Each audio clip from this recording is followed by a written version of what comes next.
I love you. But I've also been in love with Andrew Garfield since I was like 11. That's fine. So...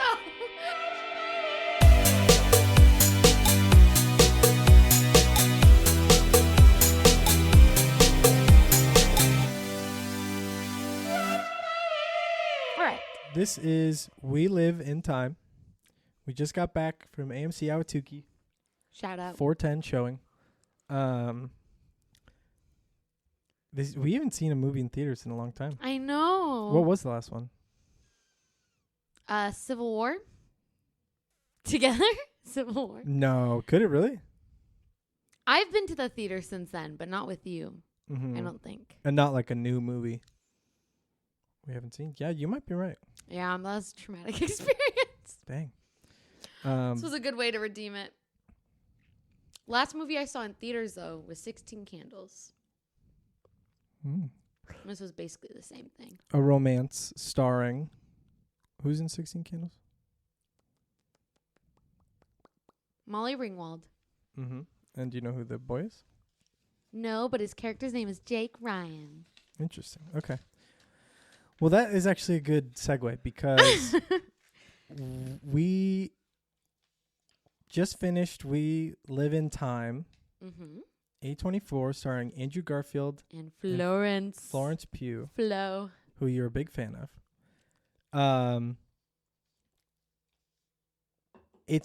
I would consider it a romance movie, right? It's a romantic comedy. Yeah. It's not hard on the comedy part. I mean, but what would you call The Notebook? a romance? There's comedy. Would you call The Notebook a... Maybe? We can get technical with the term, Okay. but that's why I wanted to start this episode with a little quiz. A little fun Can I look at my paper? Your paper? Yeah, this has nothing to do with that paper. This is Oh. different. This is a separate segment. That'll be at the end. Okay. This one is just like a fun, can you name the movie based off of the couple that it stars? Like their fictional names or the celebrities? The actor and actress's names. Okay. Cool. I'm intrigued. Most of these I think you'll know because we've seen them together, and you like these specific actors or actresses. There's maybe 4 or 5 of them that I'm not sure if you've seen, but I think you know of these movies at least. Okay. And you know these people. So you're not going to get all of them. Just be aware. But some of them you will. Do you want me to start with the easy ones and then get progressively harder? Sure. Okay. So this is name the movie based off the movie couple, since we're talking about romance films. First one, I'll give you an easy one. Emma Stone and Harry Ryan Potter. Gosling. Oh. What? La La Land. Not Emma Watson. This is I'll caveat this too. These are movies specifically about romance or falling in love somehow. Depends on how you watch Harry Potter. Yeah. Depends on who you're rooting for. No, La La Land. And these are the main characters. Or Crazy Stupid Love. That was going to be my other one. That's why I started, because there's 2 options. Cool. Yep. Good game. All right, second one. Ryan Gosling and Rachel McAdams. The Notebook. Nice. Okay.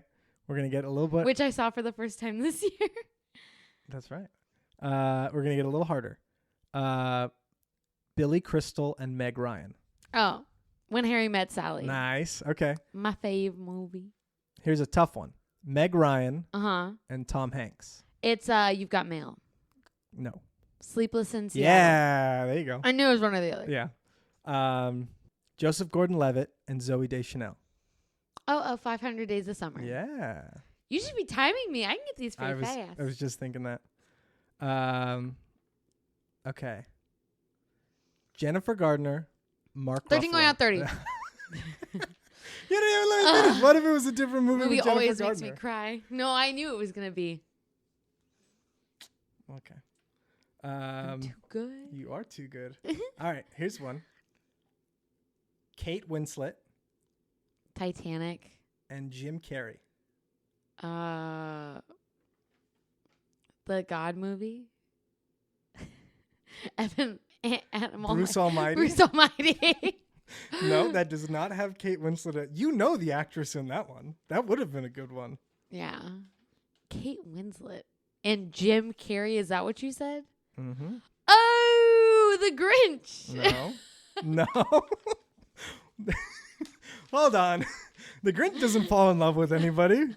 Yeah, he does. Christmas. That one girl. Jim Carrey and Christmas. I really don't know which movie this is. I don't know if I've seen it. Eternal Sunshine of the Spotless Mind. That's Kate Winslet? According to Wikipedia. Oh, wow. See, I didn't know that was her. I do love that movie, though. I don't know. My bad. Oops. Okay. This is a tough one. The Grinch. John Corbett and Nia Vardalos. The Smiths. No. I don't. And it's a romance. It's a romance that you've seen. I would consider if it a Beale rom-com. Street could talk. No, it's a rom-com. Rom-com. Is it that Guess Who movie? Rom-com. 5 words. 5 words? See, I don't know what this movie is. What? I don't know those people's names. Oh, is it My Big Fat Greek Wedding? Yeah. Wait, My Big Fat Greek Wedding. Yeah, you're right. 5 words. Yeah, I know. Those are their names? I love that movie. I need to learn. That's why I was like, names. these are going to get tough. Adam Sandler, Drew Barrymore. Oh, there's a couple. 50 First Dates or Blended. I think that's what that movie's called. I've never seen Blended. I've never heard of that. You learned something new. See, I don't even know these. 50 First Dates. All right. Classic. Kate Hudson, Matthew McConaughey. And I've seen this? This one I don't know if you've seen. I've never seen this one, actually. I've only seen Wait, what? It's a pretty famous movie, though. It's like a rom-com. It's an older one. I don't know. Also has a number in it. 27 Dresses. No, that would have been good, though. That would have been. Put that on there. Has a number 13. No. 500 Days. How to Lose a Guy in 10 Days. I've never seen it. Yeah, I figured. All right, here's another tough one. Actually, not really. Rachel McAdams, Channing Tatum. Oh, it's the one where they can't remember. One where they can't remember anything. I know the plot. It's the couple where they get into a car crash and the girl can't remember anything. And it's written by Nicholas Sparks, the book is. And he has to like make her fall back in love with him. And I don't remember how it ends. What is it called? Remembering? 2 words. 2 words. Remember me? First word is the. Second word is 3 letters. The end. The second word is 3 letters. Yeah. The Vow. Yeah. Nice one. All right, and this one's just for fun. Mary Elizabeth Winstead and Michael Cera. Oh, wait. Is it Juno? Michael Cera. Oh, Scott Pilgrim? Yeah. Okay, there we go. Okay. I felt like Juno was not about the relationship. So I was like, you can't really do that. But Scott Pilgrim's great. kind of is all about him wanting to be with this girl. All right, that was just a fun way to start. Valentine's Day movie marathon.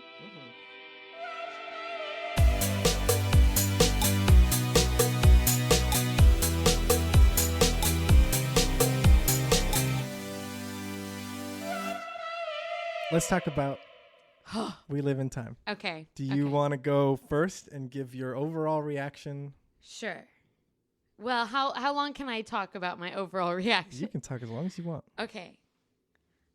My biggest thing, walking out of the theater, I did not sob.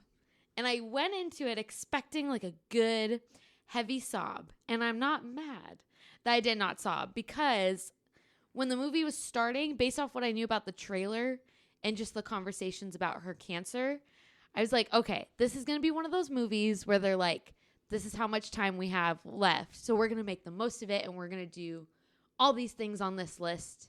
And then you painfully watch them die. Like, that's where I thought this was going. And I was like, okay, I'm here for it. We got Florence Pugh, Andrew Garfield. It's going to be painful, but it's going to be beautiful.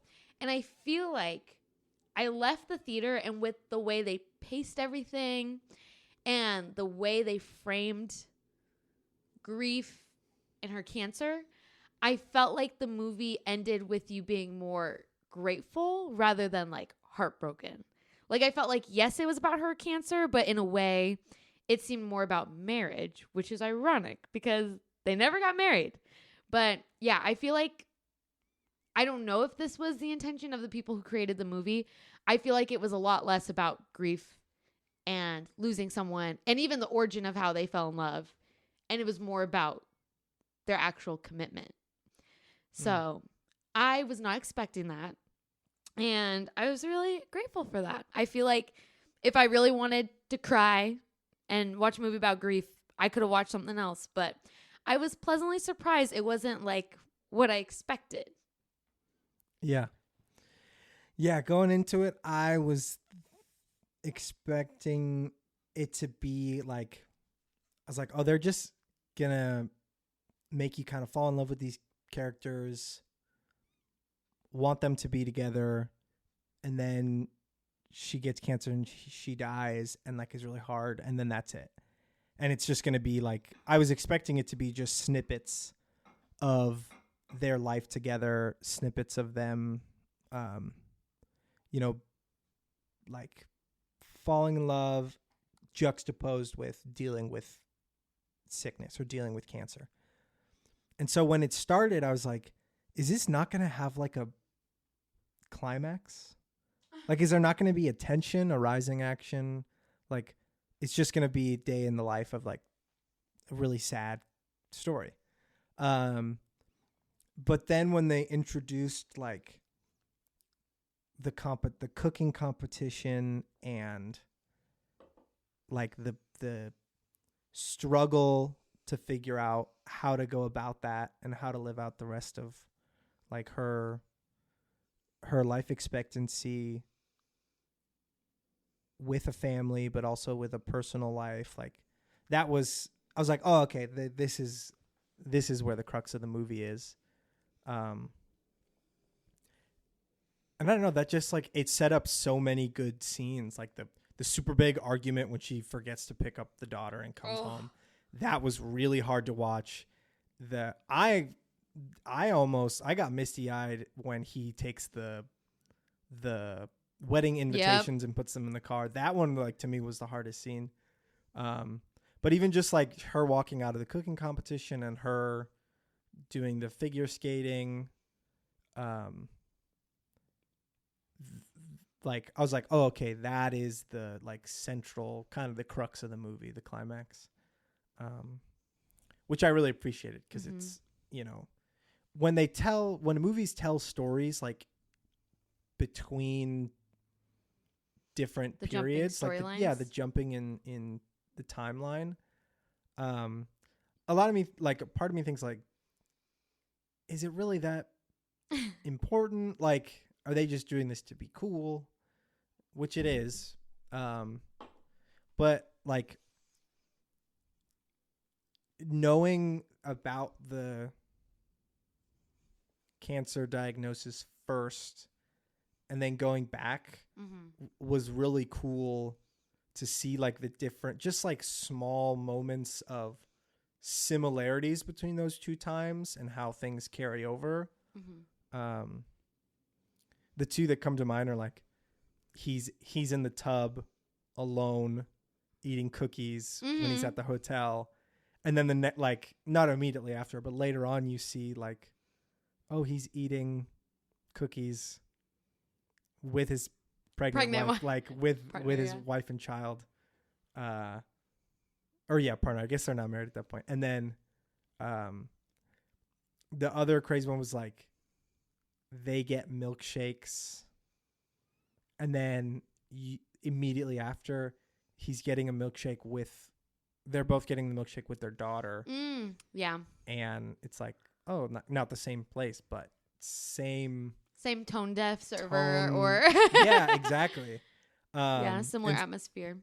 And just being able to jump back and forth with those, like, I think did a good job of helping you relate to these characters.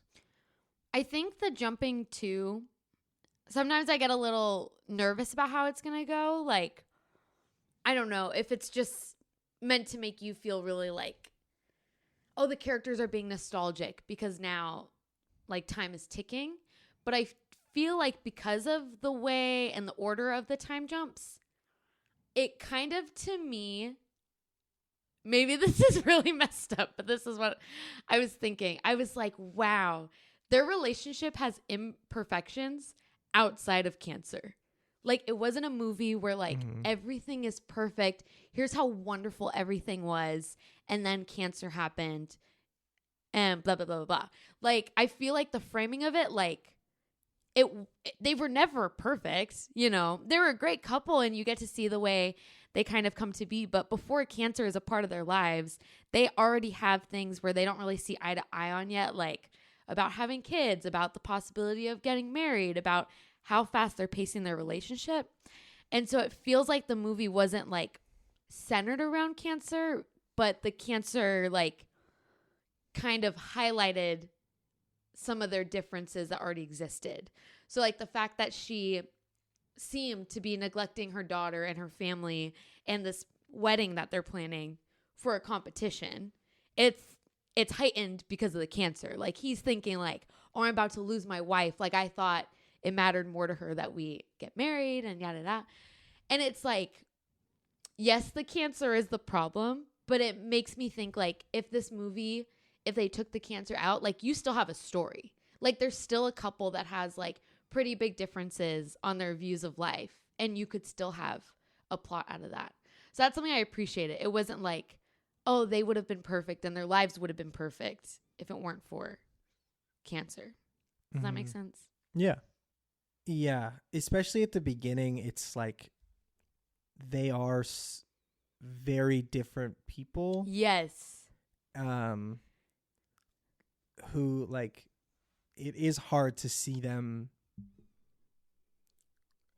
like be together. It's hard to see them, like to picture them as a couple like individually. And then like through all the romance and falling in love, like you find this conflict that like only grows bigger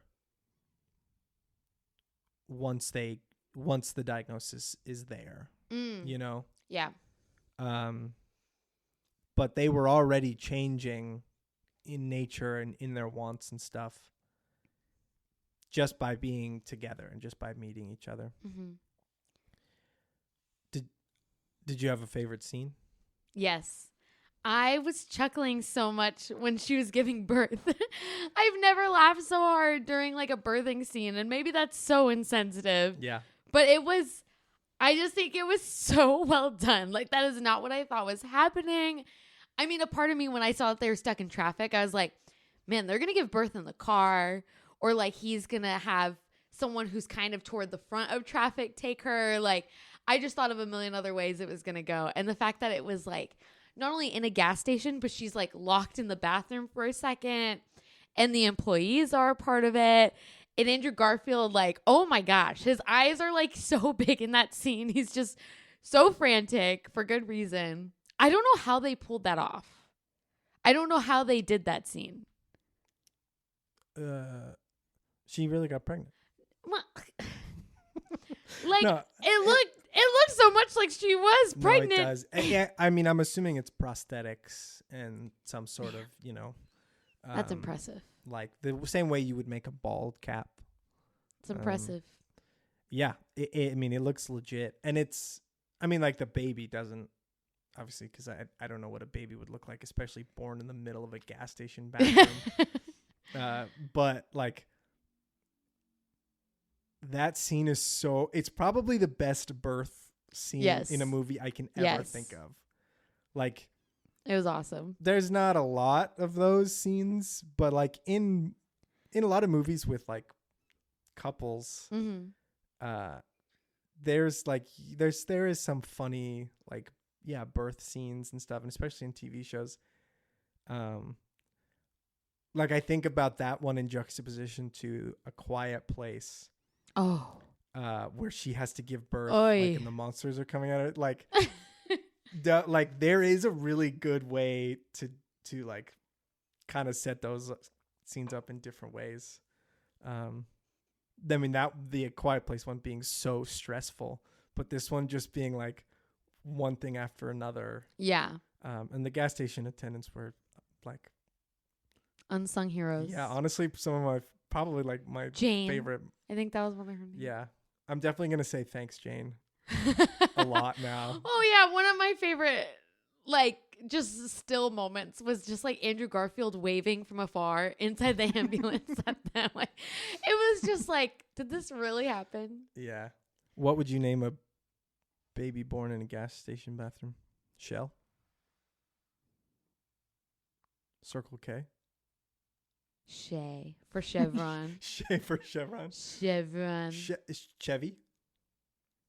Quickie? Quick Trip? Quick Trip? No, you can't say that. Cutie. Yeah, cutie. You definitely nicknamed the Fries, kid gasoline. Costco Costco wholesale. Yeah, that was good. I think that was my favorite scene too. That was awesome. I mean, I also really liked the fight, the big fight. Where he's talking about kids like 2 weeks into their relationship? No, I was saying the one where she comes home. I mean, like, not like I liked it, but like that was one of the better scenes. It was well I done. thought. And then him like going and Let's talk about that fight. let's talk about it. I would just like to say neither of them are villains. I feel like I could so clearly see exactly where both of them were coming from. And so watching that fight from the outside was just like, man, like you have every right to be mad, but also you have every right, like the other person also deserves to be heard out. Like, yeah. It's just so clear as day from the outside, like what they're both battling with. And that's why I'm saying like that cancer is highlighting probably an underlying issue. You have Andrew Garfield's character. Oh my gosh. What was his name? Tobias. Thank you. And Alma. Alman. I thought it was like Albert. We'll call her Al. Okay. Call her Al. Now I gotta look it up. But like, from the get-go, like when they start dating, Tobias is like coming out of a divorce. And part of the reason they got divorced was because he thought they were going to like settle down and be together and start a family. And she put career first. And then you have this couple where if you take cancer outside of it, her career is very important to her. They do eventually have kids, but because of what they're dealing with and this like ticking clock, it like highlights this issue of like, wow, like you, like me and our daughter are not enough to you. Like you need a legacy career wise. Like I feel like that issue would have come out either way. And so watching that fight was just like, oh, like we are finding out a lot about these characters, like not just an issue that cancer brings up. Obviously, like that's a really big conflict, but I just feel like it quickly brings their differences to the surface. And so that was really painful to watch. And like hearing her, oh my gosh, one of my favorite things about Florence is just like her like gutsy cry. Like when she cries, like it's not cute. Like it's very like breathy and like her voice gets squeaky and it's a very real cry. And I just as a woman feel seen. And like just hearing her talk about like, this is how I would like my daughter to look back on this time. Like it wasn't just like, oh, I'm trying to live life to the fullest. It's like, I do care about my family. And this is what I'm thinking about our daughter. And so, yeah, I thought that scene was really well done too. Yeah. Almut, by the way. Almut. Almut. Alma. I think he would call her Almut. Al. Yeah. Cool. I was thinking the same thing, like, before that argument and like kind of leading up to it, I'm like, I was more on his side than hers. I was very much thinking like, it's hard with a obviously like in the position that they are and with this diagnosis and the time they have left, like to figure out how you're going to spend that time and what the right decisions are. But like, I was like, oh, that's kind of messed up. Not planning this wedding, not telling him about the competition, doing that like in secret. And I was like, yeah, that's like that, that's messed up. Like you want to spend that time well and be on the same page. And then she said the line about like, I want to leave like my daughter. She said, I want like, I don't want my diagnosis to define the time that I have with her. And at that point, that was the line I was like, oh man, like it's still obviously like a mistake to like not share that information, but it's I was like, oh, I really that was the line I really felt for her. I was like, oh. But then him throwing out the wedding invitations was like, oy, like, yeah, that hurt. That's that my hurt. boy. I was like, I'm not mad at Flo, not mad at Florence, but I was a little mad. That was hard to watch. Something that I loved about this movie too was like their daughter is so young in it. Like she's got to be what, like 3 or 4 maybe? Yeah, I would say like 4 or 5. Like she's pretty young. And I'm watching this, and again, I went into it thinking like, oh, this is going to be about them, like a bucket list movie, like all the things they want to do before time runs out. And I kind of just assumed they weren't going to tell their daughter what was happening. Like I thought, okay, if they want to just like enjoy these last few months, like let's just carry on, like nothing's different. And so I really appreciated how they literally like invite her into it. Like we don't get to see the rest of the conversation at the diner, but they obviously are communicating on some level to her, like, your mom is sick. Like this is the situation. I'm sure they didn't tell her all the details, but it's like just even the fact that they told her that rather than, oh, mom's fine, and there's nothing wrong with families who do that. I'm sure there's people where it's like, we don't want to alarm our kids. We're just going to pretend everything's normal. But I really admired the way the characters like communicated to her, because this is going to affect her even though she's young. And I thought of it too in the scene where they're shaving her head, and they made it seem like almost like a ceremony. And it's like, that scene could have been so much darker. It could have been just husband and wife, like in their bathroom, like really somber lighting, and like them both just like sobbing and shaving her head. But instead it's like, all right, like we're going to run outside. Like, do you have the box? Like, are you going to help dad? Like cut mommy's hair? Like it felt so much like this, like family ceremony rather than like grief. Right. And again, every family can decide how they like go about that. I've never thought of that before or seen something like that in a movie. And so I thought it was really sweet they invited her into it, not to pretend everything's okay, but to like actually like have that time with her, but also be realistic without being so cynical, Yeah. Yeah, I mean, I think that goes back to like the line about like, I don't want, this like sickness to define my time, like my daughter's time with me. And I like, yeah, it is a good thing to tell the kid. They did a good job of like showing the kind of the, I don't know, the death of the mom is gonna be present and it's gonna affect that child for the rest of their life. So you might as well involve them now and like have them be a part of the story. And I think that honestly kind of relates to like the ice skating too. Like they're all ice skating together and then she takes off on her own, and she's facing them. It's like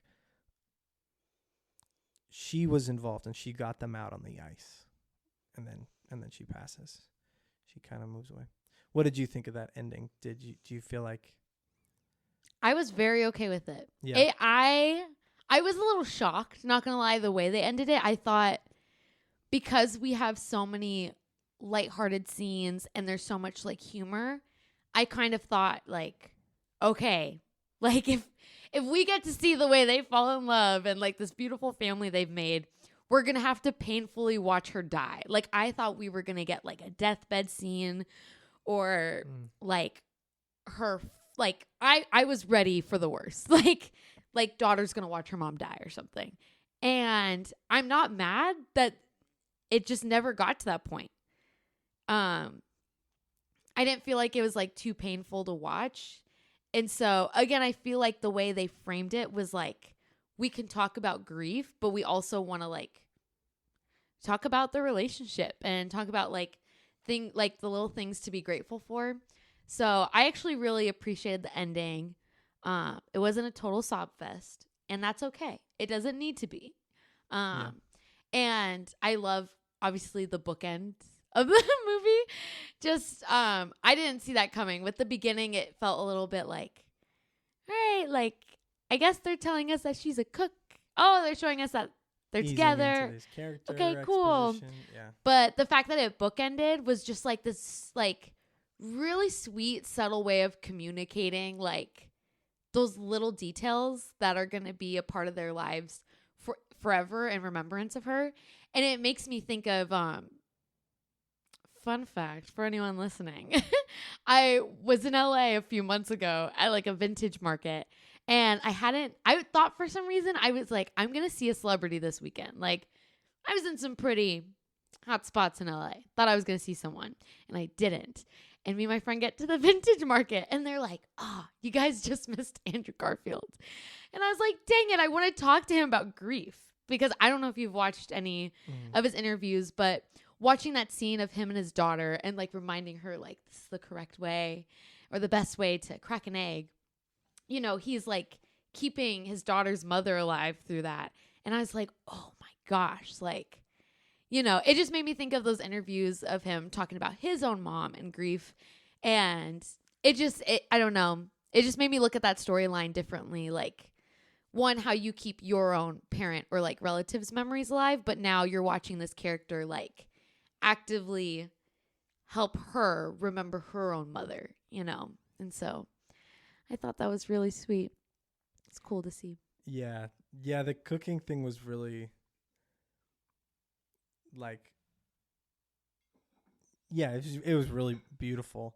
I thought for a second when we were like right before it was going to go to credits that she was going to get back from a run when they were cracking the eggs because I was thinking about it, I was like the very beginning of the movie, like the first shot is her running, she's going on the jog, right? And then she gets home and she starts cracking the eggs. And I was like, oh, they're going to like start the movie the same way that they ended it. But obviously in the ending, there's no run. And so I was like, oh, maybe she's going to get back. She's going to like, they're going to set you up to think that. And then she's going to get back. And then the credits rolled and I was like, oof. So I kind of like, I psyched myself out a little bit but it was. Maybe it's an open ending. Maybe. She lives forever. Well, for a second too, I thought she was going to walk out of the cooking competition, and that was going to be the end. I thought she was going to die at the competition. I did too. When she starts to get shaky, and then she's just like hugs the. Honestly, when she hugged her friend, I was like, she's going to collapse right there. Yeah. I thought she was going to collapse after she took her chef hat off. See, this is what I mean. Like, when we watch these movies, we're expecting, they're going to draw this out and make us watch the painful part. And you know what? We don't have to. We don't have to watch that. Yeah. It was very gentle. That's the way I would describe this movie. And it doesn't have to be like a fairy tale, you know, they live happily ever after. But it also doesn't have to be brutal. It doesn't have to be like like we know that cancer sucks. Yeah. And I wonder if in a way, I don't know if this was their intention, but you know, I'm sure like that movie could be triggering, or like any movie involving like somebody struggling with cancer. And I feel like this makes it a little bit more like, I don't know, just like easier to absorb for a wider audience. You know, like you're aware, like this is the issue, but we're not going to make you just watch her suffer the whole 2 hours, you know? Yeah. That's fine. Yeah. Couple things. Clarifying the timeline. I was trying to pay attention to her hair. I was too. When she had bangs, when she didn't have bangs. Well, okay. The big question for me is when. I thought that when he comes and visits her, like when he shows up at her door and confronts her. The baby shower for her friend? Yeah. Oh, it was for her friend. Yeah. Ah, okay. I thought it was her baby shower. And I was like, You thought it was someone else's baby? No, and I was like, whoa, like that's a major. Nah, I think she was just hosting because she's got a cute spot. That makes more sense. Okay, now it's all coming together. Because I was thinking like, I was thinking, maybe it's somebody else's baby, or maybe they got pregnant, and him showing up, crashing her party was the way that he found out that it's his kid. And I was like, this is about to get real bad, real toxic, real quick. But it wasn't. Can I say something about that scene? Are you gonna say how you were glad he clapped back? Yes. Yeah. Yes. I knew you were. Yes. Okay. Go Thank for you. Like, I love how, and maybe it's just because I love you, but I've also been in love with Andrew Garfield since I was like 11. That's fine. So that might have to do with why this particular part of the scene was so good to me. No, it's all good. No, I love Andrew Garfield. It's all good. I love that he didn't just barge in there to be like, I'm sorry, please forgive me, I was in the wrong. He also didn't just barge in there to be like, you suck, you know? Like, it was like, and that's why I feel like this movie said so much about marriage, ironically, even though they were never married, because we're watching him, one, confront her. You know, he cared about her and didn't just say, like, I'm never going to speak to her again. He confronts her and says, hey, I'm still upset, like, genuinely, because you were rude. Like, that was not a great, healthy reaction. Mm-hmm. But I also see that this is what I did that was wrong. And I was just like, oh my gosh. Like, their relationship probably wouldn't have become anything if he just did one or the other. Like, wow, you really suck and I need to tell you that. Or, oh, I'm so sorry, please forgive me. Like, it was both. And I was like, man, like, I would love to see that more. I don't know, just like in movies about relationships or marriages, like, to hold conflict where it's like both these things are true at the same time. Like, I can be genuinely sorry for something, but I can also be genuinely hurt by you. I don't know. I just feel like a lot of times the conflict in movies and probably life just like bubbles because it's like, this is the only thing that's true. But there was just something about that confrontation where I was like, wow, like he just held both of those things in a really healthy way. And again, I think it's very ironic. I learned a lot about marriage and commitment from a movie about a couple that was never married, which I think is really beautiful because you saw them go through life in sickness and in health, for richer or for poorer, without like being legally married. Yeah. Do you think that's where the origin of the movie came from, is the phrase in sickness and in health, and somebody started daydreaming about that and going, well, in one timeline you can show sickness and in one timeline you can show health? I mean, maybe they did kind of nod at the idea of marriage when they were talking with their families about, like, you know, his dad's talking about how, oh, we loved each other so much. And she said, we don't need like a piece of paper and a group of people to show that. And that really resonates with this couple where it's like, it wasn't them not getting married because they didn't care about each other. It was like genuinely like they didn't believe that's what was right for them. And they still were committed to each other. So even if that's not what you feel about marriage, obviously we're married. But I don't know. I just thought that was really cool to watch. And I'm sure like that made people feel seen, where it was like our relationship is still like very valuable, even if it's not a legal marriage on paper. Does that make sense? Sure. So yeah, feel like it said a lot about commitment. Yeah. They didn't have to. They didn't have to go through all that together. They really didn't. Mm-hmm. What did you think of the soundtrack? I thought it was funny how like they played like 2016 pop at the competition. I was just like, oh, That was funny, yeah. I know this song. But other than that, it was typical A24, like just beautiful instrumentals. Yeah. But yeah. Huh. Okay. I didn't notice it too much. I've like, I don't know. Maybe it was just, I mean, I think this is intentional. Like in all of the scenes where they're young and in love and like, you know, they're forever young and in love. yeah, that's true. When they're getting like, when they meet and,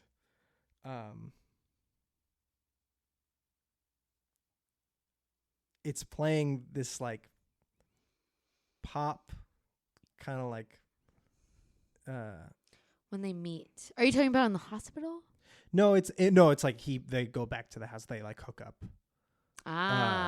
And it's yeah, I don't remember like what music's playing. Energetic like pop like I don't even know how to describe wow, it. Like, I don't remember any music from that. I was just and then it plays a similar song later. I was not paying attention to that.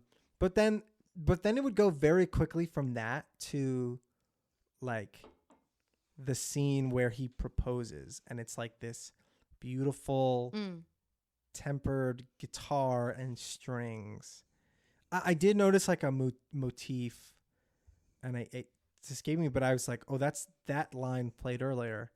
And so like the music did a good job of separating timelines from this is before they know about the cancer and this is after.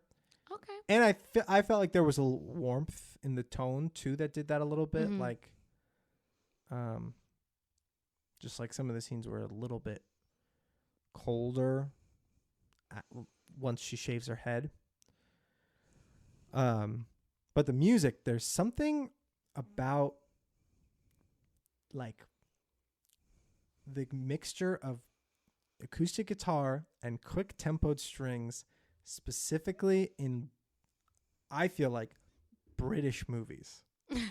I don't know why, and this is completely just off of like, just like the vibes in the theater and like just like in my head, but like mostly I thought of Theory of Everything. I thought it was similar to that. It was similar to Oppenheimer a little bit. Mm-hmm. There was another movie.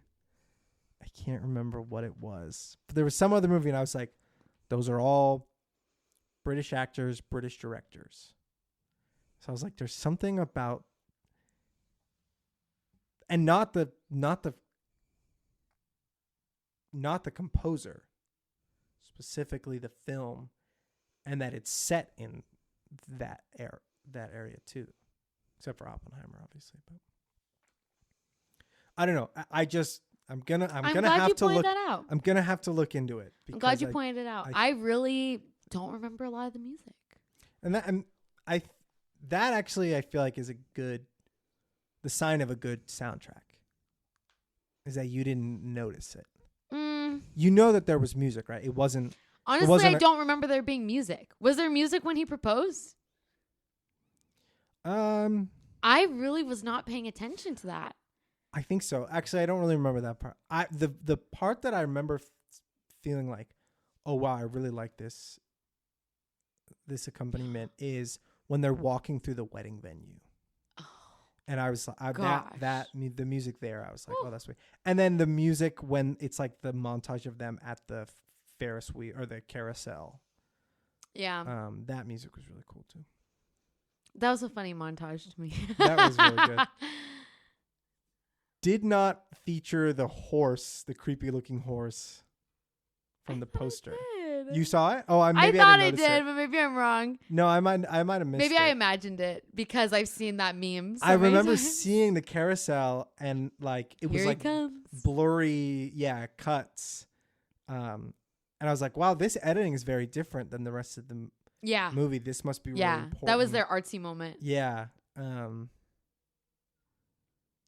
it's almost like this second wave in their relationship. You know, this like there's the kind of beginning parts of the relationship where it's very lovey-dovey, and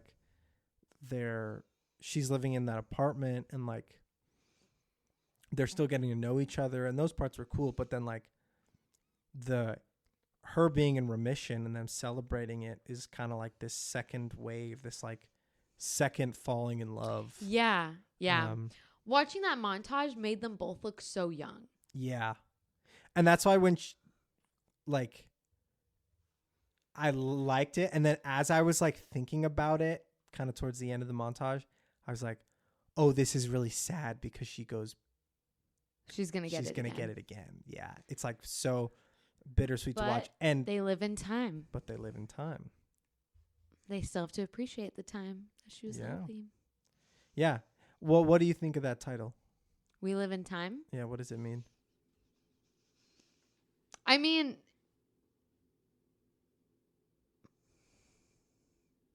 pause.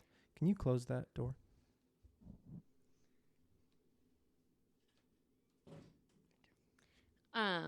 I think it has a better flow to it than We Live in the Moment. But that's kind of the idea. Like, this is the time you have. There you go. But it wasn't like a bucket list movie. Like, I have to do something crazy that I wouldn't do otherwise. Like, I was thinking about this with her competition.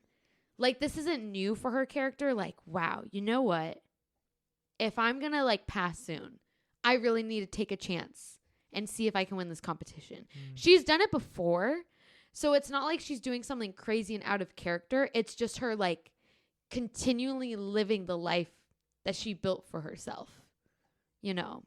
And so I think that We Live in Time is like, it's kind of like a living in the moment thing without it having to be something out of the ordinary. It's just you being honestly like true to yourself and doing the things you would have done.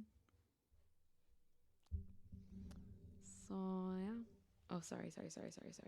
Okay. Yeah, I like that. Yeah, it's a better way of saying. It's a more nuanced way of saying YOLO. Carpe diem. Yeah, well, like you don't live. You don't live like in a certain moment, or you don't live in a certain phase. You live in time. Like time is where things take place. Are you really hot? Do you want me to turn it on?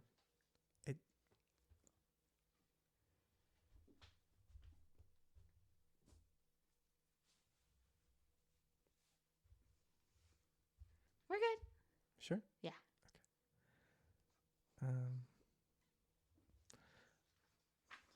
Yeah. I like that. Do you want to go through any lightning round questions? Let me see if... Do you have any more? Oh. I have a question for you. Hit me. Because I was asking myself this on the way home. Is there anything where you're like, I didn't love that, but because it was Andrew and Florence, it was fine? Like, is there anything where you were like, if this was a different pair of actors, that might have been weird or would have bothered me?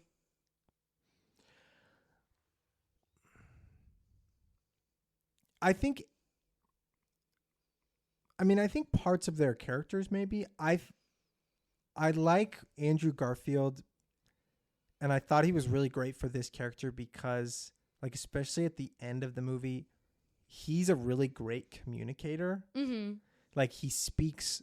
I feel like I'm this way, and you can say that I'm wrong.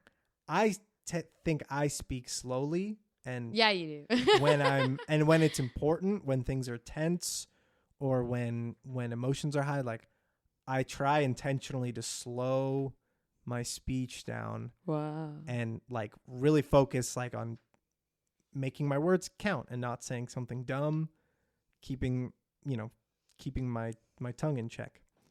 And he does that really well. I feel like he does that in almost all of his characters. Really? Not all of them. Like maybe not Spider-Man, Andrew. but like, I specifically the movie where Hacksaw Ridge, he plays Sergeant Dobbs, I think is his name, and he's like the medic who will not pick up a gun. I have not seen that. We haven't seen. I'd love to. I was just gonna say we need to watch that one. That's a character where it's like everything he says holds a lot of weight, and so like he's very well spoken and he just communicates well. And then in juxtaposition to Florence's character, Alma, like she in the several scenes gets really upset and kind of lets her words fly and is kind of mean. And like when you said like you were glad that when he shows up to the baby shower, like he kind of calls her out on that. I feel like that's a movie dynamic that I see in other movies that might be kind of not true to us. I don't think it's true to us, but I think that can happen in real life, that one person is kind of really fiery and the other person just kind of is a little bit more in control, and that sort of bridges the gap, but it can get really unhealthy really fast. And so when I was watching it, I was like, I like these characters, but I think if somebody else played that, it wouldn't come across as good as it is. Like, I think if somebody else was Florence Pugh, an actress that might not be as charming, I would be like, she's kind of a jerk. Okay. She's kind of rude. I had the same thought, but the other way around. Well, and so with Andrew, I was thinking to myself, is he trying to play like a nervous wreck?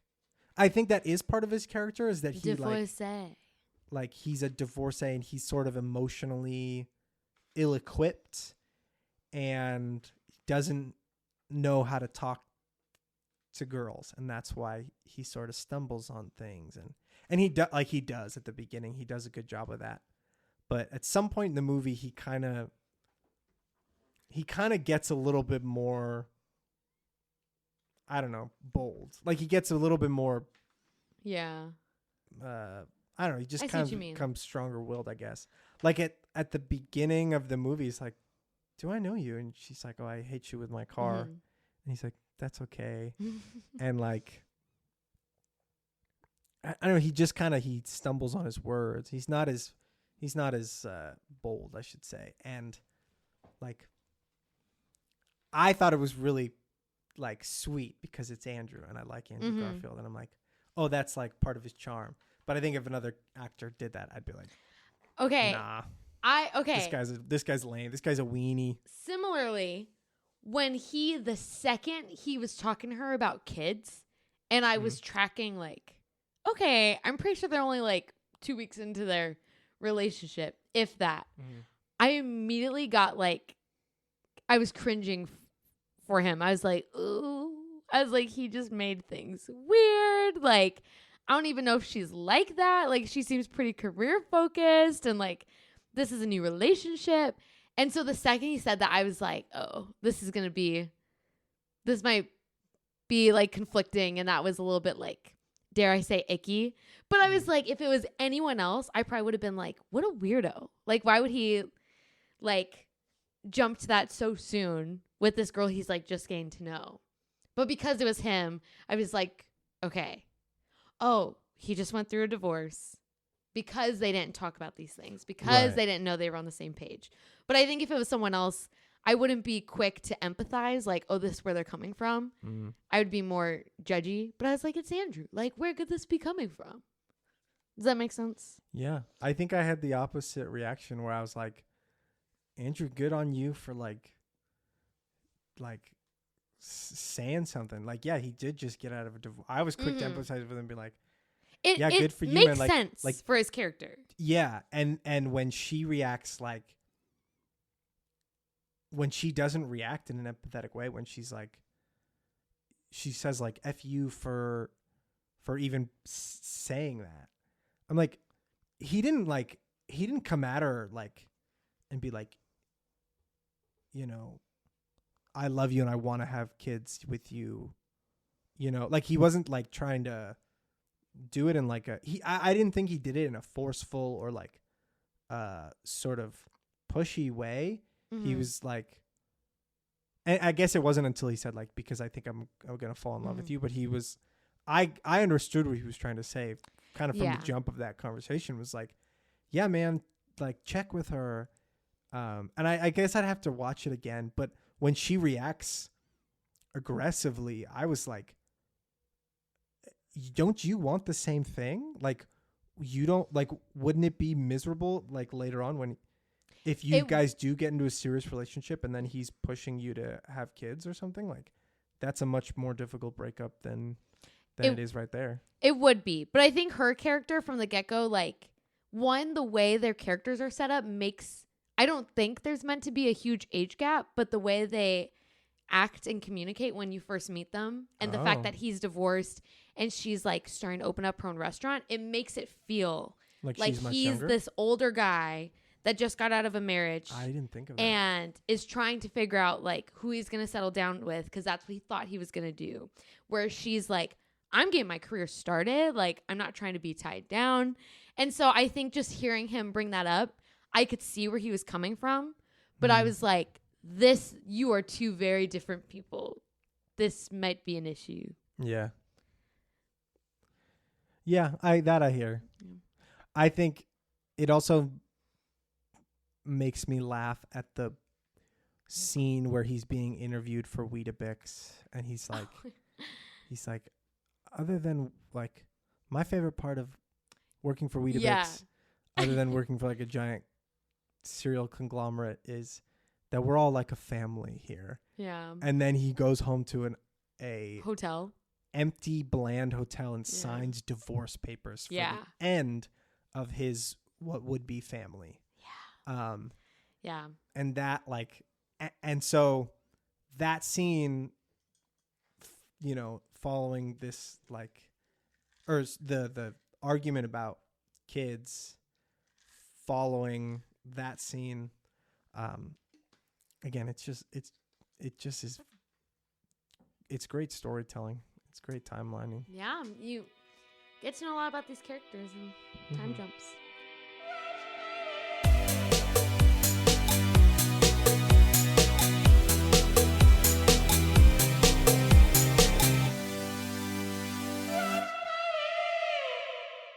Lightning round? Let's do it. Which role would you like to play in this film? Oy. The gas station attendant? The daughter. No. Daughter?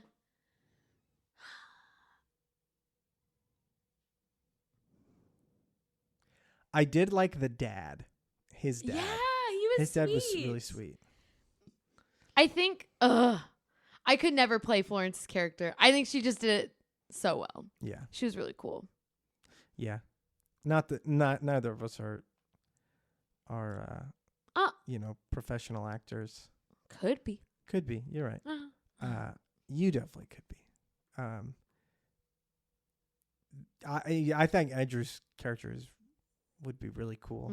Would be really funny. You can do those montages where he's just like running with their daughter. Those were just like really pure scenes. They had a lot of those montages where he's just like running with her. In the field? Yeah. I don't know. Maybe I just saw it a lot because it's in the trailer. Do you know what I'm talking about? Yeah, I remember the one scene when then like she comes and chases them. Oh, yeah. You talking about that one? Yeah. Maybe it wasn't a montage. Maybe I've just seen the trailer too many times. I mean, it's a long scene, but it's not like a lot. Next question. Which character did you relate to the most? I mean, there's not a lot of characters. So. Andrew's character or Florence's? Sure. Florence. Yeah, I would say Andrew. Checks out. Favorite line, favorite scene, favorite shot. Oh my gosh. Both of their faces when they find out they're pregnant. They just look like two little kids at Disneyland. Like, it was Yeah, that was It was so youthful. It was so fun to watch. Yeah. Yeah, I mean,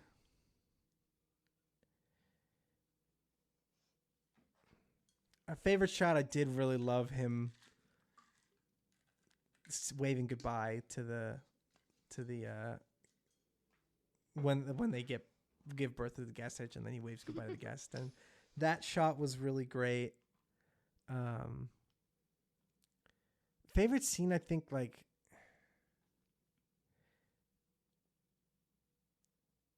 I don't know, the scenes of him like taking care of her and being so organized. Oh yeah. During her pregnancy was really His funny. little timer. Yeah, that was really funny to me. And the scene where he backs out of the car. That was good. Trapped, that was really funny.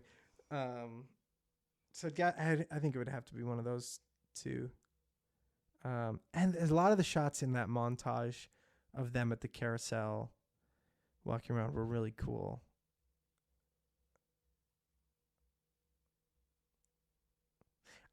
Yeah, but I also think the shot of him walking out and throwing the wedding invitations away was like just most memorable. Most memorable. I don't know, it's my favorite. It's sad and it's haunting, but like I was like, wow, that is, I don't know why it just like is hard to watch, but it's still memorable. Would you like to see a sequel to this movie? And if so, what would you like to see? No, yeah, sir. No, you can't really. I'm giving it an open ending. The daughter grows up? No. Yeah, no. I don't need to see that. Is there a side character who should have gotten more screen time or should get their own movie? I mean, Jane. I didn't really care too much about Jane should get some more screen time. I thought the dad. I would have liked to see more of the dad. Yeah. They don't explain where his mom is. Right. And they don't explain where her dad is. Yep. So it's very much a movie of... Well, no, her dad passed because he got sick.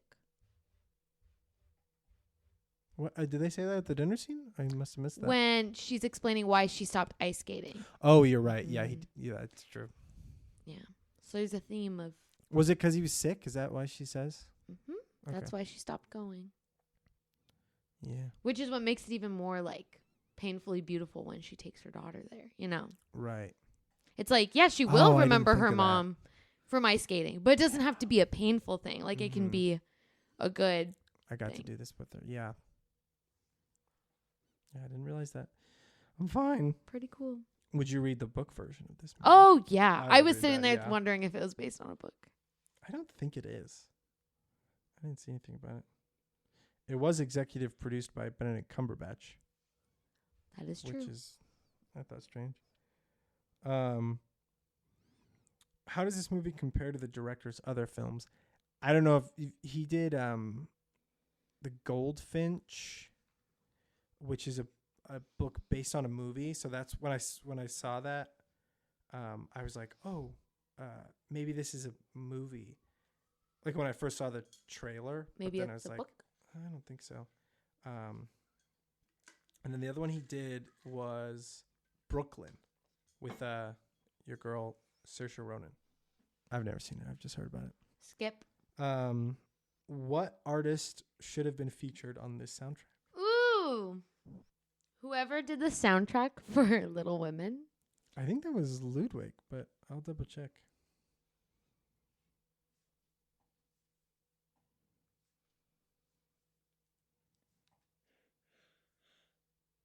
That's my answer. Oh no, it was Alexander Desplat. Mm-hmm. That's good. I don't know, any British sort of alternative band. Spice Girls. Yep. One Direction. R.I.P. Beatles. Beatles. That would have been cool. We were listening. It just came on the shuffle play, but Kings of Leon, I feel like would have sort of fit the vibe. Or like trying to think of who's like a British female singer. Madison Cunningham might fit on this. Or Maggie Rogers might fit on this. Oh, that would have been good. That would have been good. Any Is British? Birdie? Birdie, no. Yeba. Yeah. Birdie would be really good, actually, now I'm thinking about that. Yeah, that's a good one. Do you recommend watching this movie with or without subtitles? With. I wish I had subtitles. There's so many moments where he was like, the little accent, and I was like, I'm sure you said something cute, but I don't know what you're talking about. What did he do? Yeah. Like when he was talking about his cereal company he works for, I put together that it was cereal without you telling me. Yeah. But he would talk about it so fast. I was like, I know Weetabix from some James A. Caster bit in stand-up. And so I remember him explaining that it was a cereal. And so I was thinking the whole time, and then halfway through the movie, I was like, I wonder if Uriah knows what Weetabix is. So I'm sorry if I was mansplaining English cereal to you. No, it's okay. I forgot Florence actually does love to cook in real life. I wonder if that was a fun role for her. Probably. Yeah.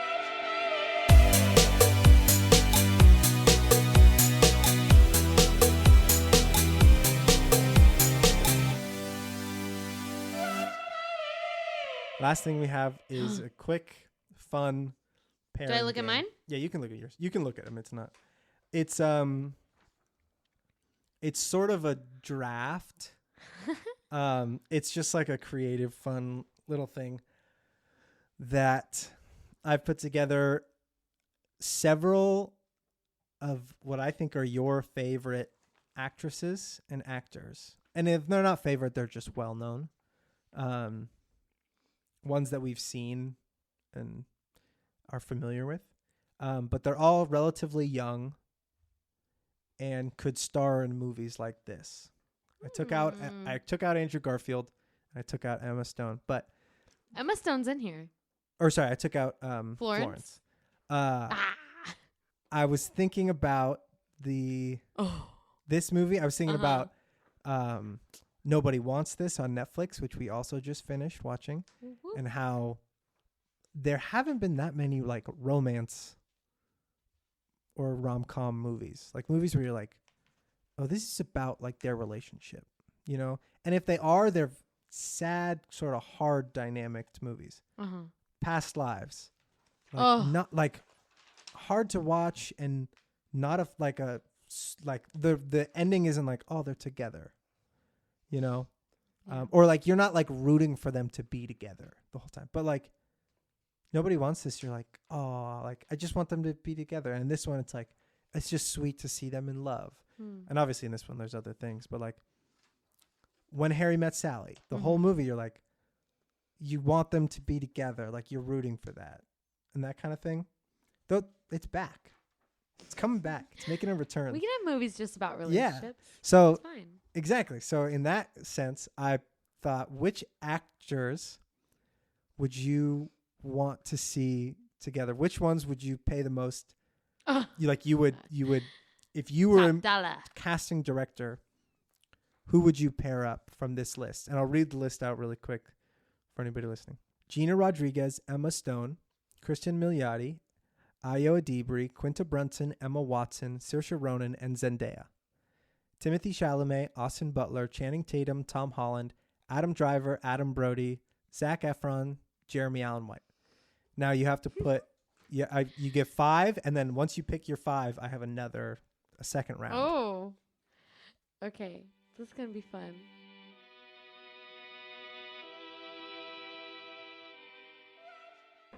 Okay, talk me through your answers.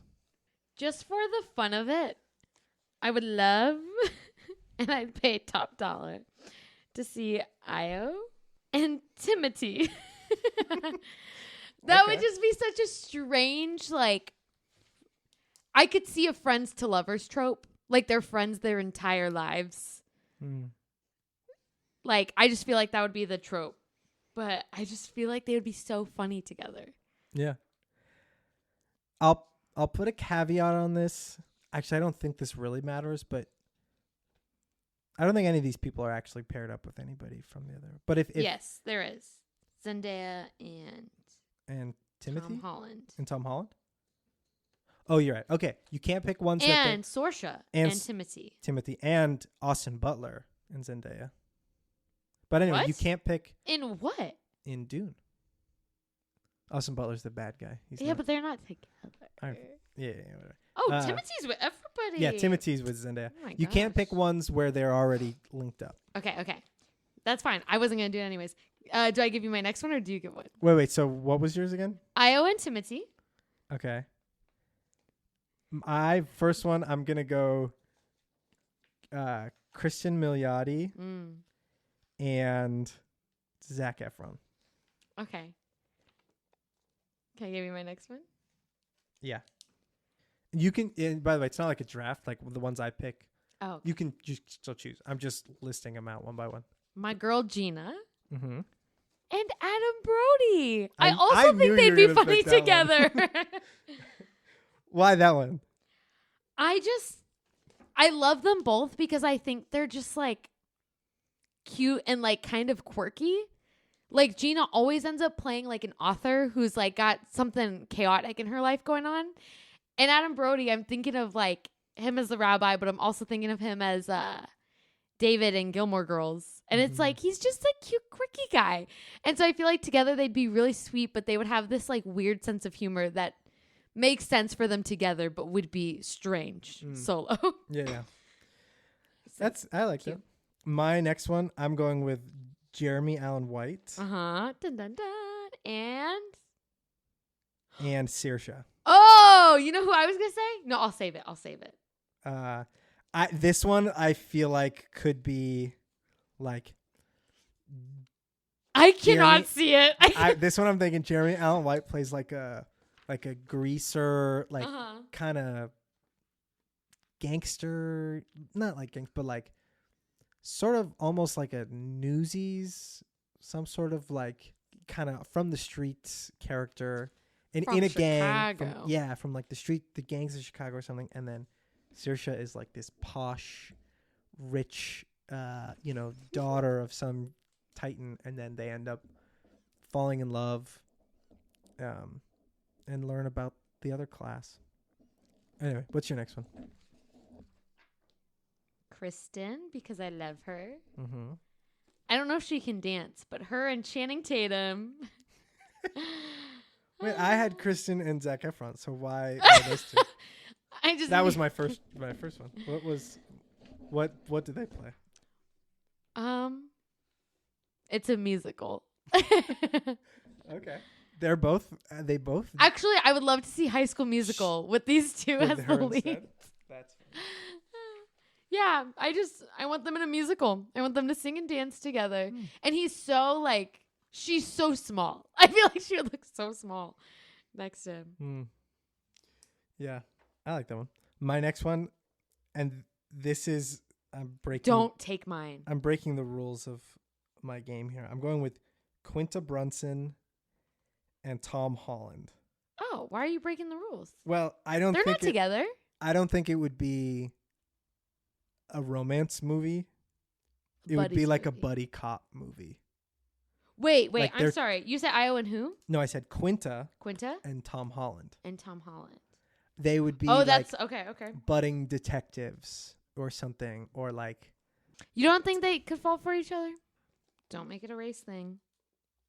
They're just two. No, they're different people. I mean, I'm thinking of Quinta from Abbott Elementary, and like there's a spunk there. Tom Holland's so young. He looks so young. Oh, I bet they're the same age. Really? I don't know. I bet he's like late 20s. All right, what's your next one? Okay, now that I'm looking, I don't know how I feel about this, but I put Emma Stone and Adam Driver. I think they could look like for a movie, look good together. And I think it would be a movie about like we kind of pick up with this couple that seems like they're about to separate or they're about to get divorced. And she's like very silly, very goofy, takes nothing serious. and he's like all the fun is sucked out of him. Like he's just so like everything is serious, and like okay. see the way they kind of pull certain things out of each other. Interesting. Yeah. Okay. Okay. I was looking at the list and thinking Emma Watson and who do I pair up with her? And then you said Adam Driver, and I was like, oh man. But I think I'm gonna go Emma Watson and Adam Brody. The Ooh. Yeah, I'm changing that. I did write it down, but I'm gonna write that. Cute. I can see it. That could be like a sort of they grew up on the same street, like girl next door, boy next door. And then I don't know, something happens later and they both like something like they girl next door, boy next door, they thought they were going to fall in love and like one of them moves away and they both had like understandings. Like they've both thought certain ways about their family, like the other person's family, like, oh, I thought your family did this. And then it turns out like, oh no, they were like spies for the CIA. Oh, I thought your family did this. Oh no, like that's the movie. Yep. There it is. Adam Brody's, so Emma Watson's family her parents are CIA detectives, and Adam Brody's family is like a criminal organization. And they live next to each other because of like the investigation, and then they're pulled away for witness protection purposes. And they don't find out that until later on. It's like, All right, just pitching the idea. Okay. All right, your last one. My last one. Quinta and Jeremy Allen White. Hear me out. Wow, okay. Hear me out. The Bear Abbott Elementary crossover, because Io's character is Sydney in The Bear, but she's also the sister of Quinta's character, Janine, in Abbott Elementary. So I would love a crossover where somehow, like, they have a family thing, and Jeremy Allen White's character, Carmi, meets Quinta, and she's, like, stressing out cooking for the family. And she's, like, cussing up a storm because she's so stressed out cooking. And he's like, let me show you how it's done. And then he's cussing out a storm. And then they're both, like, getting angry at each other. But then it's in their anger that they find out that they're perfect together. Oh. But only if we get a Bear and Abbott crossover. That's my vision. Okay. I like that. There has been a Bear... there has been a Abbott and It's Always Sunny crossover. So it's just one more Hulu show. But there would have to be some sort of connection to Chicago. Make it happen. Because It's Always Sunny and Abbott both take place in Philadelphia. So if you could somehow get one of those settings in the other. All right, my last one I'm going with is Austin Butler and Gina Rodriguez, kind of by math purposes, because I can't pair Timothy with Gina. You took that already. I can't do Austin and Zendaya or Timothy and Zendaya. Wait. I didn't put Gina with Timothy. Who did you put him with? Who did you put Timothy with? Io. Oh, that's right. Okay, then that's going to be my last one. I thought for some reason you did. Then I'm going to go Timothy. And Are we saying his name right? I don't know. And with Gina Rodriguez, my girl, a yeah. woman, a woman with that woman. Boy. And here's the child. Here's the plot. Oh no! Do you remember the movie we saw, Cha Cha Real Smooth? Yeah. Where he's like a young. He's in that? No. Oh, sorry. It's the one with the guy who like is a DJ for bat mitzvahs. Yeah, and then he falls in love with the girl, the mom. And I can't remember if she's divorced or if the dad's just not in the picture or he's not around a lot. But anyway, he's like, they have some sort of affair. They fall in love. It'd be something similar to that, where Gina Rodriguez is like the CEO of a company honestly, like the movie, like a funnier version of the movie we saw the trailer for, the other A24. She's like the CEO of a company. Oh, yeah. So Gina plays this like powerful mom / like businesswoman, and then Timothy is like some young, like kind of Intern? facetious Temp. intern. Yeah, a temp in the building. Oh, yeah, I can see it. And either like she kind of falls for him or he kind of falls for her. I think she falls in love with him and he like does not get it and like thinks of it all as like a very work thing. Yeah, business thing. For anyone listening who hasn't seen the trailer, this is our own version of the movie Baby Girl. That's what it was called. Thank you. I could not remember the Baby name Girl. of it. Yeah. But it's a lot of fun. I'd rather watch this one. I'd rather watch this one too. Okay, so you want to read yours back? Io and Timothy, Gina and Adam Brody, Kristen and Channing Tatum, Emma Stone and Adam Driver, and Quinta and Jeremy Allen White. Okay, that's fun. That's a fun pair. Thank now you. you should have 3 columns. Is that correct? Or Yes. okay, so here's the twist ending. What's their first child's name? Nope, you have 5 directors that I'm gonna give you. See, I don't know directors. I think you should know all these ones. 5? Yeah. I'll try. The only one you might not know. There's one that you might not know, but I'll tell you the movies that he's done and you'll know. Okay, so you have 5 directors and you have to match them to the couple that you would cast them. So like this director and their style of movies. Can I get an intimacy is coordinator? what they're you are the intimacy coordinator. Oh no. Okay, you ready? So you have to assign the director to one of these couples, and that is the movie. Like that's the style of movie that they're gonna do. Ready? Christopher Nolan,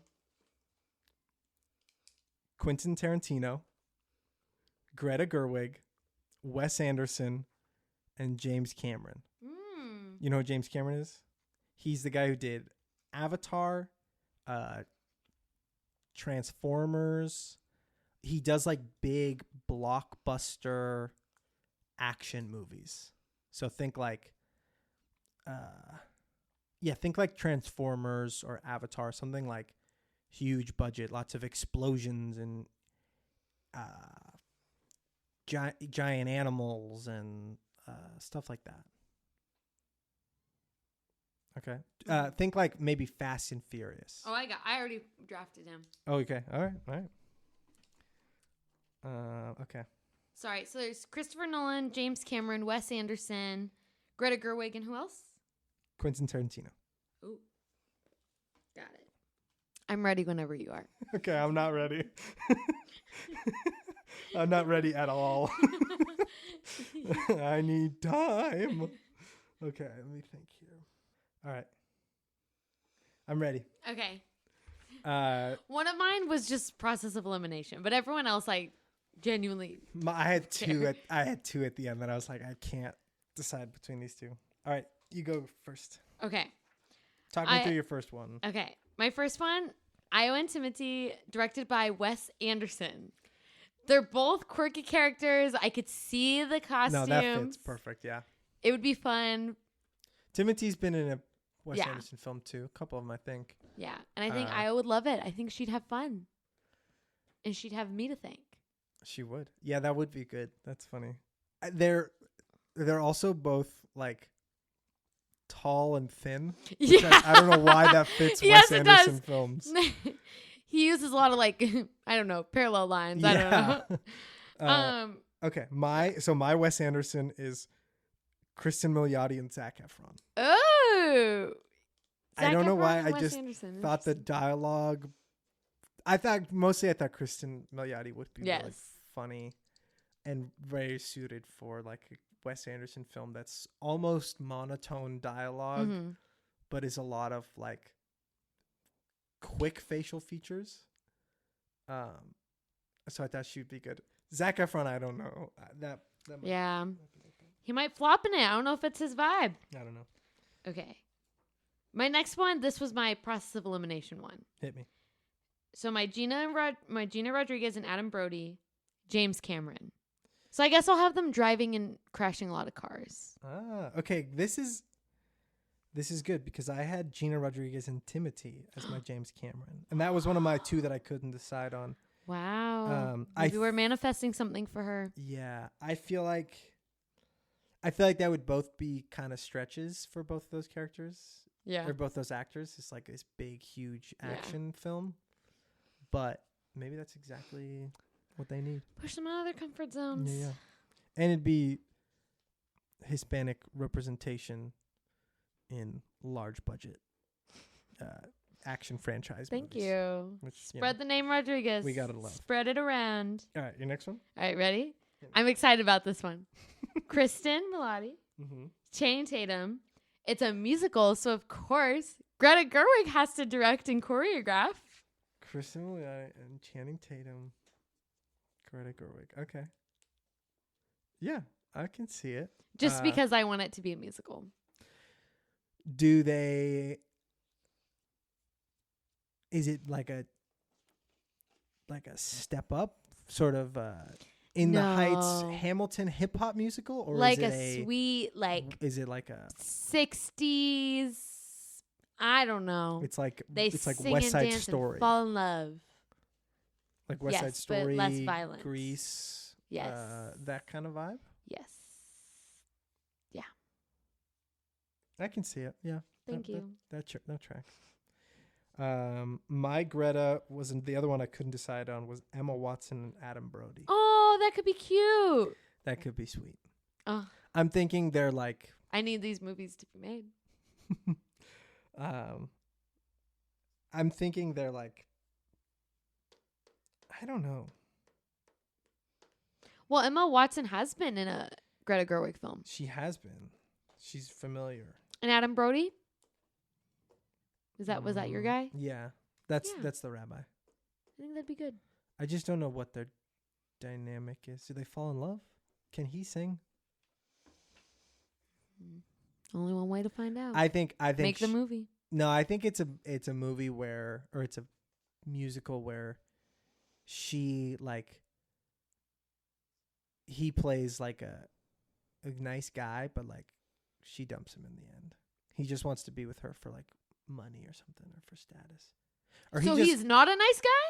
He's not a nice guy. Like he's like he just wants her. No, you can't do that. You can't do that to Adam Brody. He's always the good guy. He's the guy that stays up all night to read the Bible from front to back for your mother. Okay, so is he the one, and then Emma Watson is kind of like a stuck up? Yeah, like, she can be the bad guy. Okay, yeah, all right, it's decided. What's your next one? Emma Stone, Adam Driver, Christopher Nolan. I need some dramatic solo face shots. Do you think Emma Stone can be in a Christopher Nolan movie? A very serious, intense... I think she can. I think she can do anything. What? I mean... I think it would be... if Poor Things... I think of Marriage Story if Christopher Nolan directed it. Yikes. That's what I'm envisioning for them. Depressing. Oh, I guess Adam Driver was in it. My bad. Yeah, he was. He just looks like a divorcee. My bad. He just checks out. Sorry, Adam.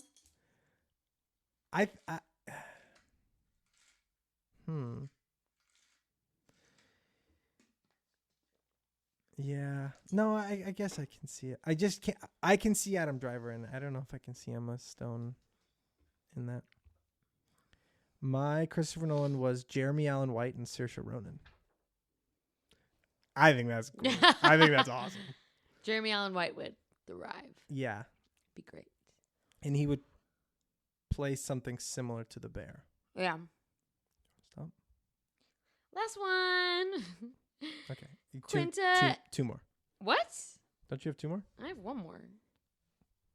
Oh, you're right. My bad. Quinta and Jeremy Allen White. Produced by Quentin Tarantino. My Quentin Tarantino was also Quinta Brunson.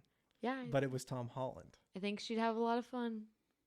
Is it more of like a comedy, or is it more of like Pulp Fiction? Pulp Fiction.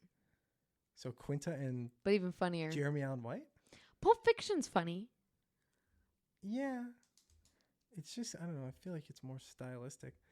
Once Upon a Time in Hollywood, I think, is really funny. It is really funny. I'd love to rewatch that one. But that one's, yeah, I don't know. Yeah, I think they could do it. I think Jeremy Allen White in a Quentin Tarantino film would be fun. I think the issues that Quentin Tarantino usually picks like these older actors, very serious actors, and Quinta is like not an older serious actress, I should say. So I'm trying to think of what would be the setting in which she's in a Quentin Tarantino movie. Philadelphia. Is she a teacher? Was. She was a teacher, and but now she got kicked out. Oh. Because her and Jeremy Allen White are murderers. No. Well, that's they're just sad. They're just convicted of something. I don't know. I think they're drug dealers. They're drug drug dealers. Yes. Yeah. They're drug dealers, and their cover is being DARE officers at schools. And they fall in love. I don't know. I'm running out of ideas. Yeah. Okay. Mine was Quinta Brunson and Tom Holland. I'm still sticking with the buddy cop thing, and I think they bust.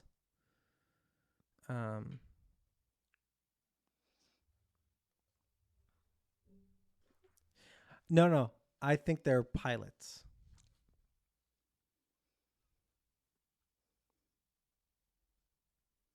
And something happens on the plane. Not like a hijacking, like something funnier. Someone gives birth in the bathroom. Yeah. It's a crazy plane ride, and they're the pilots. Okay. Anything else you want to put on the record for We Live in Time? How many stars do you give it out of 5? Oh, that's right. We did out of 10, I think. Out of 10? Didn't we? Yeah, I think we did. Can we change it to 5? You want to change it to 5? Okay. Yeah. Out of 5, how many would you get it? 3.5. 3.5? Yeah. That's only what, 7 out of 10? I think if Florence and Andrew weren't in Wow. it. So I guess maybe that would change my rating. No, I'm okay with that. Yeah. You're okay with me? No, I'm saying I might agree with you. I'm wondering, too low, but like, them aside, if the movie on its own, like the story, the pacing, the dialogue, would I rewatch it a ton? Yeah, that's a good point. I'm going to give it a... You're going to say 3.8. I was going to say 3.7. Ooh. I'll go 3.7. Okay. 3.7 feels good. Generous. No. I'm going to go 4. Okay. Do it. 4 seems good. I really like it. Stand on it. Yeah. Good. Yeah. Well. So you're sticking with 3.5? 3.6. You can do whatever you want. I'm not going to push you. I'm just trying to put it on the record. 3.6. 3.6? I'm going. I still liked it. I'll go 3.9. That's my final answer. Locking it in. Deal or no deal? Okay. Okay. 3.6. This has been We Live in Time.